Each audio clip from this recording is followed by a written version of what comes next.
We continue our look at question 2, ranked choice voting, which would give voters the option to rank candidates in order of preference. If no one candidate gets more than 50% of the initial vote, then votes are counted in a series of rounds until one candidate attains a majority. Speaking against question 2 is Agawam City Council Vice President Cecilia Calabrese. It's a system of counting votes that seeks to solve a problem that really doesn't exist, and I'll explain why I say that. We have been using the one person, one vote system since John Adams drafted the Constitution of the Commonwealth of Massachusetts, and it's a system that has worked very well for 240 years this month. I can tell you that there are a number of places, and I'd be happy to list them for you if you're interested, where ranked choice voting has been tried and has either been repealed or is in the process of being repealed and is being challenged. What are some of those places? Okay, the state of North Carolina, Pierce County, Washington, Aspen, Colorado, Ann Arbor, Michigan, closer to home, Burlington, Vermont. The ACLU of Kansas has been fighting it because they're seeing a lot of suppression of minority votes out there. I believe the Boston Globe recently did a piece about ranked choice voting and the promises that it makes that it doesn't keep. Also, interesting case out of San Francisco in 2010, and this is really eye-opening. There was a race out there for the Board of Supervisors in one of the districts of San Francisco. 9,608 votes that were cast were disenfranchised, or what they call exhausted. And the ultimate winner in that race only garnered 4,321 votes. So less than half of the votes that were spoiled went towards the winner. Arriving at that 50+% number, the first time you hit it, to me, it's arbitrary.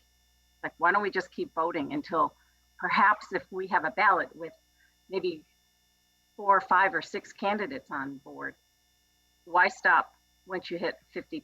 Maybe one of those other candidates that still have ballots left to be counted, maybe they'll have 51 or 52.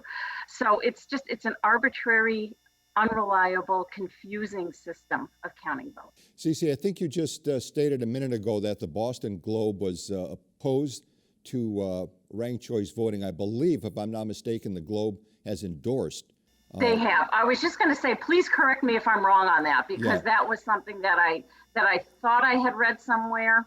Yeah. So, absolutely. Please correct me. I don't want to put misinformation out there for people. So the Globe is supporting ranked choice voting. Ranked choice voting. As has the Attorney General for the Commonwealth of Massachusetts. She approved the question to be on the ballot. And Cece, there are some communities, obviously, that have used ranked choice voting and are still using it, without any extreme difficulties.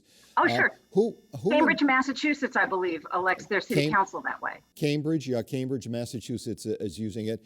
Who in Massachusetts is opposed to ranked choice voting? What can you tell us about the group that is opposed to this ballot question?